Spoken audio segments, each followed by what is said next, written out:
नमस्कार, आप देख रहे हैं जोहार झारखंड। आपके साथ मैं हूं अलीम अतहर। बुलेटिन में खबरों की शुरुआत करते हैं। झारखंड एटीएस ने बिहार के अरवल से कुख्यात लौकुश शर्मा को अरेस्ट कर लिया। लौकुश शर्मा पिछले कुछ समय से झारखंड पुलिस के लिए सिरदर्द बना हुआ था। उसी के इशारे पर मोरहाबादी मैदान में पिछले 27 जनवरी को दिन दहाड़े कुख्यात कालू लामा की हत्या कर दी गई थी। उसके नाम पर रांची के व्यवसायियों से लगातार रंगदारी मांगी जा रही थी, इसलिए झारखंड एटीएस लौकुश शर्मा को सरगर्मी से तलाश रही थी। जैसे ही सुराग मिला, एटीएस की टीम बिहार के अरवल पहुंची और लौकुश शर्मा को दबोच लिया।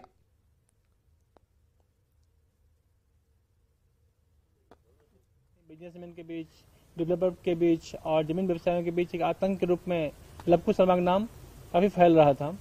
और एक्सटॉर्शन करना, रंगदारी के रूप में धमकी देना, राह चलते लोगों पर गोली चलवाना और जमीन कारोबार के बीच पैठ बना के अपनी गतिविधि बढ़ाना, अपने ग्रुपों के माध्यम से आतंक कायम करना, इसकी परिपाटी में था। बोकारो में हत्या के मामले में फरार चल रहे अपराधी कौशल बिहारी ने व्यवसायियों को धमकी देना शुरू कर दिया है। उसने 5 लाख की रंगदारी नहीं देने पर लोहा व्यवसायी को जान से मारने की धमकी दी है। पुलिस ने व्यवसायी रितेश सिंह की लिखित शिकायत पर मामला दर्ज कर लिया है। फरार अपराधी कौशल बिहारी पर हत्या, नर्सिंग होम संचालक से रंगदारी मांगने सहित कई मुकदमे दर्ज हैं। सिटी डीएसपी के अनुसार फरार अपराधी की गिरफ्तारी के लिए पुलिस लगातार छापेमारी कर रही है। यही था कि हमारा एक पार्टनर है रवि, उसको कौशल बिहारी नाम का अपराधी लगातार फ़ोन करके 5 लाख रुपया मांगने का मैंने बोल रहा था कि 5 लाख रुपया चाहिए और नहीं देने पे गोली चला देंगे, जान से मार देंगे। तो वो उसका फ़ोन नहीं उठाने लगा, तो फिर वो लगातार हमको फ़ोन करने लगा और गाली गलौज, मैसेज, धमकी कि तुम कहाँ है, तुम्हारे पीछे लड़का लगा दिए हैं। कौशल बिहारी अभी जो बीएस सिटी थाना अंतर्गत दुंदीबाग में एक हत्या हुई थी, उसका मेन एक्यूज है, प्राथमिक अभियुक्त है। उसमें हम लोग लगातार उसके सभी जो भी सहयोगी थे उसमें अपराधकर्मी, उन लोगों की गिरफ्तारी हम लोग कर लिए थे। लेकिन उसमें जो कौशल बिहारी वो अभी बचा हुआ है और लगातार उसमें टीम काम भी कर रही है। हर तरीके से हम लोग उसमें लगे हुए हैं। रांची के रिम्स कैंपस में खड़ी गाड़ी से युवक का शव मिलने से हड़कंप मच गया। मृतक की शिनाख्त हजारीबाग निवासी 32 वर्षीय अनुज जायसवाल के रूप में हुई। जायसवाल रांची के बूटी मोड़ में रहते थे। शुक्रवार की देर रात कुछ युवक इस गाड़ी से रिम्स के ट्रॉमा सेंटर पहुंचे और गाड़ी के साथ साथ शव को वहीं छोड़कर भाग निकले। मृतक के पिता उमेश जायसवाल ने उसके मकान मालिक पर हत्या का आरोप लगाया है। मृतक अनुज गंगा बस में कंडक्टर थे। शव का पोस्टमार्टम करा दिया गया है। ज्यादा जानकारी दे रहे हैं न्यूज 18 संवाददाता रूपाली त्रिपाठी। ने इंटरवेंशन करके उसको फिर लेके आए वो वहाँ जो सेंट्रल इमरजेंसी है, और वहाँ डॉक्टर्स ने उनको देखा और उन्होंने सर्टिफाई कर दिया कि द पर्सन ब्रॉट डेड। उसके पश्चात चूँकि ये सारी चीज़ें जो पर्सन है वो यंग थे, तो उसकी वजह से ये कहीं ना कहीं कुछ लग रहा था कि इसमें कुछ दिक्कत वाली चीज़ है। तो अगर अननेचुरल डेथ है तो ऑब्वियसली इसके बाद फॉरेंसिक एग्जामिनेशन होना है, तो तत्पश्चात उसको जो है पोस्टमार्टम के लिए पुलिस के रिक्वेस्ट पे फिर जो है वो पोस्टमार्टम एग्जामिनेशन के लिए भेजा गया है। 16 दिसंबर की रात रिम्स प्रीमाइसिस में हड़कंप सा मच जाता है जब रिम्स के कैंपस में इसी बोर्ड के बाहर रात के 12:30 बजे करीब मारुति स्विफ्ट डिजायर गाड़ी में एक अज्ञात शव बरामद किया जाता है। बता दें कि यही वो जगह है जहां पर लगातार घंटों से एक शव रखा गया था, जिसके बाद रिम्स अस्पताल को ये बात मालूम पड़ी। रिम्स प्रबंधन ने तुरंत यहाँ के लोकल थाने में सूचना दी और थाना जो है वो यहाँ पहुंचता है। बता दें कि रात के 12:30 बजे कुछ दोस्त यहाँ पर गाड़ी में पहुंचते हैं और अपने एक दोस्त की शव को यहीं पर छोड़कर फरार हो जाते हैं। इसके बाद जो परिजन है वो यहाँ पहुंचते हैं, जिनको पोस्टमार्टम करके रिम्स की ओर से बॉडी तो सौंप दिया गया है, लेकिन मृतक के जो पिता हैं उन्होंने 2 पर हत्या का आरोप लगाया है, जिसकी जांच में लगातार पुलिस जुट चुकी है। रूपाली त्रिपाठी, न्यूज 18 रांची। धनबाद के बरवाडा थाना क्षेत्र में जयनगर जोड़िया के पास झांकियों में एक युवक का शव बरामद किया गया। लोगों ने हत्या कर शव फेंके जाने की आशंका जताई है। सूचना मिलने के बाद मौके पर पहुंची पुलिस ने शव को कब्जे में लिया। मृतक के पास से आधार कार्ड और रेलवे का पहचान पत्र बरामद किया गया। मृतक का नाम रामचंद्र यादव है, जो रेलवे का कर्मचारी बताया जा रहा है। शव के गले पर गहरे जख्म के निशान हैं। शव को पोस्टमार्टम के लिए भेजकर पुलिस मामले की जांच में जुट गई है। उसके शव के बॉडी से चेक करने पर कुछ आइडेंटिटी कार्ड प्राप्त हुआ है, जिसमें उनका रेलवे के स्वास्थ्य कर्मचारी प्रतीत हो रहे हैं। क्या लग रहा सर? हाँ, अभी जांच चल रही है। क्या करके सबको फूटने का आशंका जताया जा रहा है। आगे देखते हैं, जांच के बाद बताते हैं। लोहरदगा में एचडीएफसी बैंक की गुदरी बाजार शाखा के वॉल्ट से 57,50,000 रुपए गायब पाए गए हैं। बैंक की आंतरिक ऑडिट में इसका खुलासा हुआ है। इस मामले में शाखा प्रबंधक श्वेताब रंजन ने सदर थाना में सीनियर कैशियर धीरज भारती और कैशियर सुभजीत डे के खिलाफ नामजद प्राथमिकी दर्ज कराई है। धीरज को पुलिस ने हिरासत में ले लिया है, जबकि सुभजीत ने कोर्ट में सरेंडर कर दिया है। जानकारी के अनुसार 12 दिसंबर को बैंक के आंतरिक ऑडिट डिपार्टमेंट की ओर से जांच की गई, जिसमें पैसे गायब होने की जानकारी मिली। पूरे मामले पर अभी न तो पुलिस कुछ बोल रही है और न ही शाखा प्रबंधक। अधिक जानकारी दे रहे हैं लोहरदगा संवाददाता आकाश साहू। जिले के एचडीएफसी बैंक से 57,50,000 गबन का एक सनसनीखेज मामला सामने आया है, जिस पर बैंक के ही 2 कर्मचारी कैशियर पर यह आरोप लगे हैं, जिनका नाम सुभजीत डे और धीरज भारती है। फिलहाल धीरज भारती को सदर थाना पुलिस ने गिरफ्तार कर जेल भेज दिया है और वहीं पता चल रहा है कि सुभजीत डे भी कोर्ट में सरेंडर किया है। इस मामले को बैंक संलिप्तता को देखते हुए बैंक के मैनेजर भी फिलहाल इस पर कुछ नहीं बोल रहे। हालांकि सदर थाना पहुंचकर बैंक के मैनेजर ने ही प्राथमिकी दर्ज कराई है, जिसके बाद से पुलिस महकमा में हड़कंप मची हुई है और लगातार इस पर जांच चल रही है। अब देखना होगा कि आगे इस गबन पर कितने कर्मचारी संलिप्त पाए जाते हैं, कितनों पर कार्रवाई होती है। आकाश साहू, न्यूज 18 लोहरदगा। झारखंड नियोजन नीति को लेकर बीजेपी प्रदेश अध्यक्ष दीपक प्रकाश ने सत्ताधारी दलों पर निशाना साधते हुए कहा। बीजेपी प्रदेश अध्यक्ष ने कहा कि जेएसएससी की नियोजन नीति पर पहले से कई सवाल उठते रहे हैं। बीजेपी ने खामियों पर सरकार को ध्यान दिलाया, पर सरकार ने खामियों को दूर नहीं किया। अब इसका खामियाजा झारखंड के होनहार छात्रों को भुगतना पड़ रहा है।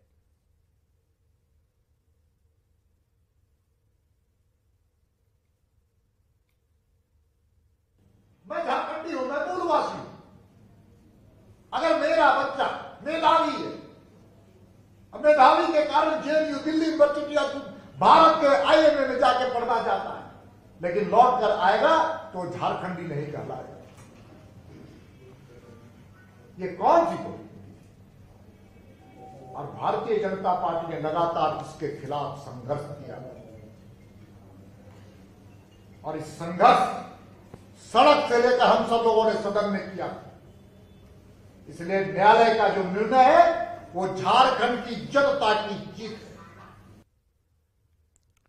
सिमडेगा में अवैध खनन रुकने का नाम नहीं ले रहा है। शुक्रवार को प्रशासन ने जिस जगह अवैध खनन के खिलाफ कार्रवाई कर पत्थर सीज किया था, वहां शनिवार सुबह से ही फिर अवैध खनन शुरू हो गया। न्यूज 18 की टीम जब इस काले खेल की जानकारी पर मौके पर पहुंची तो वहां अवैध खनन में जुटे लोग कोई भी जानकारी देने से बचते दिखे। वहीं न्यूज 18 की सूचना पर पुलिस और प्रखंड प्रशासन की टीम पहुंची, लेकिन उससे पहले ही एक फोन आने पर खनन करते सभी मजदूर वहां से भाग खड़े हुए। ग्राउंड जीरो से अधिक जानकारी दे रहे हैं सिमडेगा संवाददाता श्रीराम। हम इस वक्त मौजूद हैं गोबरधंसा पहाड़ी पर, जो नवाटोली पंचायत अंतर्गत आता है, कोलेबिरा का प्रखंड है। कल यहाँ पर कार्रवाई हुई थी, पत्थर सीज किया गया था और मामला दर्ज हुआ था। 2 लोगों पर मामला दर्ज किया गया था। आज सुबह से ही पत्थर तोड़ने का काम इस स्थल पर चल रहा था। जैसे ही हमने अनुमंडल पदाधिकारी को फ़ोन पर सूचना दी, उन्होंने प्रखंड प्रशासन को सूचना दिया, पर प्रखंड प्रशासन के पहुंचने से पहले माफिया को फ़ोन आ जाता है, सारे लेबर को भगा दिया जाता है। क्योंकि जब लेबर तोड़ रहे थे उस समय हमने वीडियो बनाया है, और जो यहाँ के माइनिंग अधिकारी हैं, खनन पदाधिकारी हैं अजीत कुमार, जो इलाजरत हैं कहीं बाहर में, रांची में, हजारीबाग में, पता नहीं, उन्हें वीडियो भेजा गया है। अब देख सकते हैं कि पुलिस प्रशासन के लोग, प्रखंड प्रशासन के लोग इस खदान पर पहुंचे हैं और किस तरह की मिली भगत है ये साफ पता चलता है कि प्रखंड प्रशासन, पुलिस प्रशासन की मिली भगत से तोड़ाई हो रही है। कल यहाँ पत्थर सीज हुआ, इनके सीज करने के बाद पत्थर जंगलों में गया, नवाटोली भेजा गया, उसके बाद छगरबंधा भेजा गया, हाईवा से भेजा गया। माफिया इतने निडर हैं कि कहना नहीं है। माफिया बबलू खान के भाई आते हैं और हमसे सवाल करते हैं कि आप कौन हैं, क्या पूछ रहे हैं बताइए। हम लोग का लीज हुआ है, जबकि माइनिंग अधिकारी ने कहा कि कोई लीज नहीं हुआ है, उसके बाद भी ये पत्थर टूट रहा है।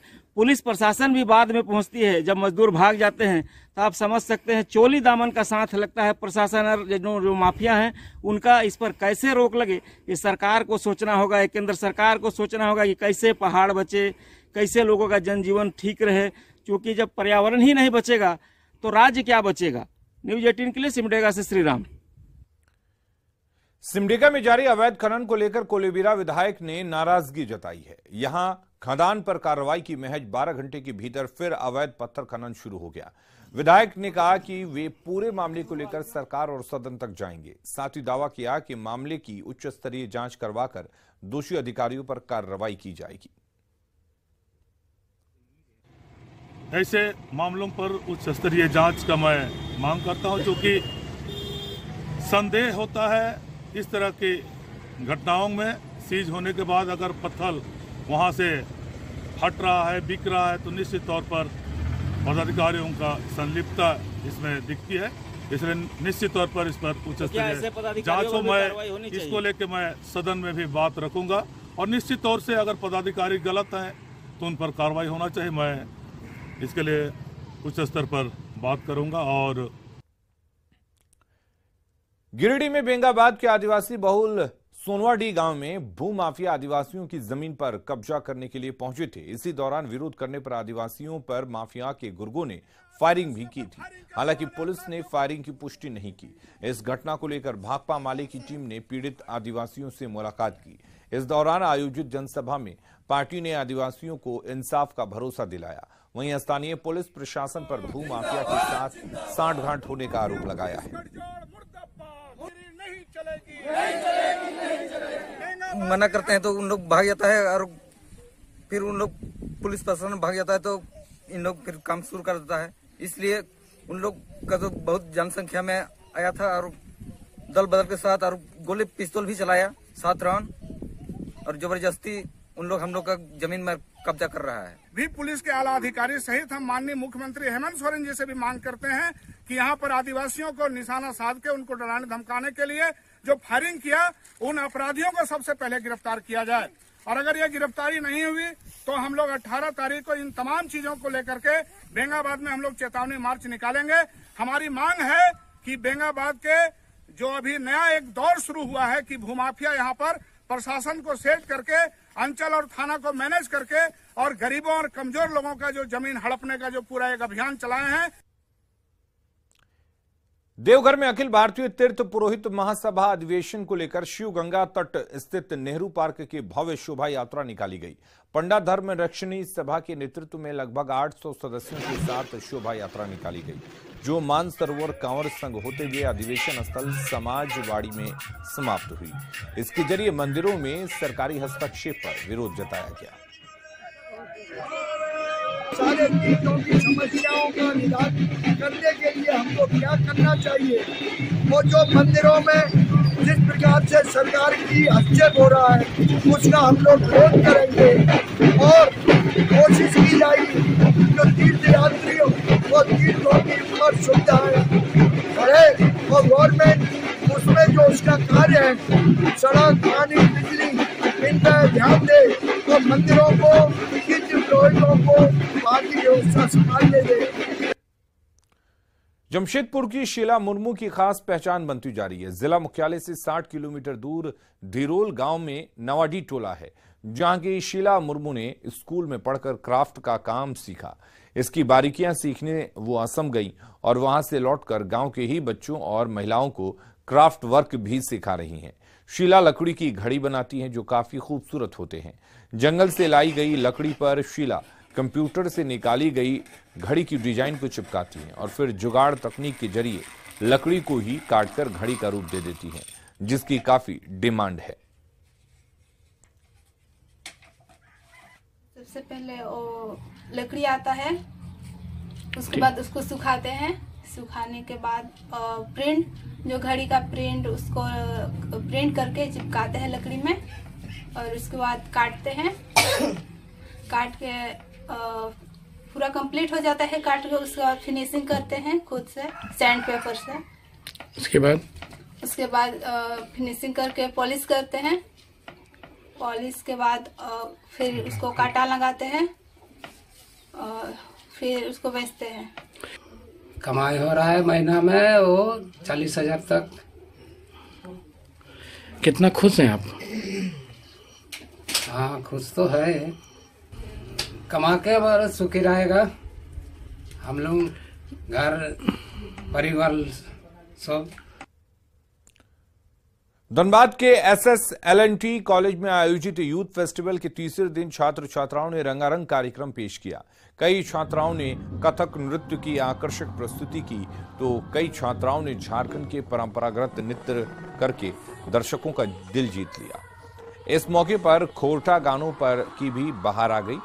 धनबाद के BBMKU की ओर से यूथ फेस्टिवल का आयोजन किया जा रहा है।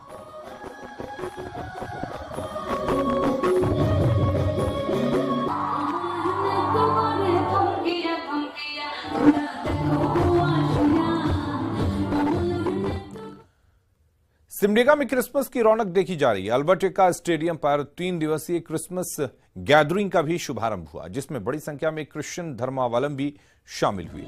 इस मौके पर अल्बर्ट एक्का स्टेडियम में कई झूले और स्टॉल भी लगाए गए। कार्यक्रम के दौरान स्थानीय कलाकारों की टोली क्रिसमस कैरोल गा रही है। उसकी धुन पर सिमडेगा वासी झूम रहे हैं।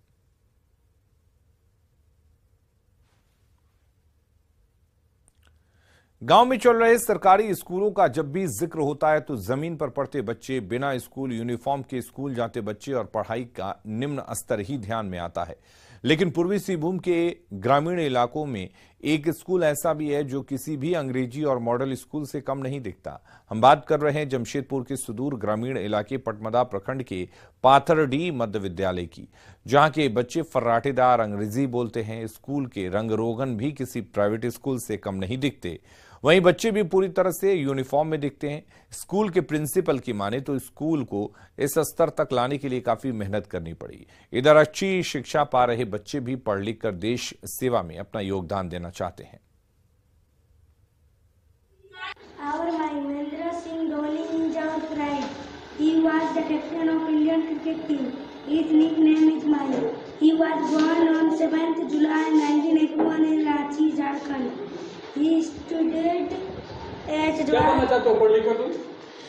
मैं पढ़ लिख कर मैं इंजीनियर बनना चाहता हूँ। यहाँ सीख जाएगा। हमारा प्रयास रहता है कि पहले बच्चा वर्णमाला, वर्ण को पहचाने, वर्ण से शब्द की ओर जाए, शब्द से वाक्य की ओर जाए और उसको फराटेदार तरीके से बोल पाए, पढ़ सके।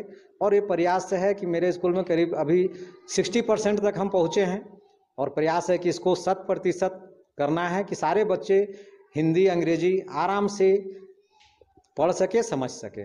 और इस विद्यालय का साफ सफाई बहुत ही अच्छा है और बच्चा से बात करके बहुत ही अच्छा लगा।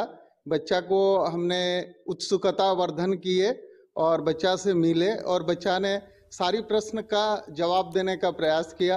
अंग्रेजी पढ़ा और मैथ में भी मैंने बहुत सारे क्वेश्चन बच्चों से पूछे और बच्चों ने अच्छे तरीके से जवाब दिया। गढ़वा के लोगों को नए वर्ष में अन्नराज डैम पर नौकायन की सुविधा मिलेगी। इसके लिए पर्यटन विभाग से जिला को फंड आवंटित किया गया है, जिसे लेकर अब काम भी शुरू कर दिया गया है। चारों ओर पहाड़ से घिरे इस डैम की खूबसूरती देखने छत्तीसगढ़, उत्तर प्रदेश, बिहार, मध्य प्रदेश के पर्यटक आते हैं। जिले के डीसी के अनुसार जिले के सभी पर्यटन स्थलों को चिन्हित कर लिया गया है। उसी कड़ी में अन्नराज डैम को में भी काम शुरू किया गया है, जिसमें नौकायन के साथ साथ कैंटीन और अन्य सुविधाएं उपलब्ध होंगी।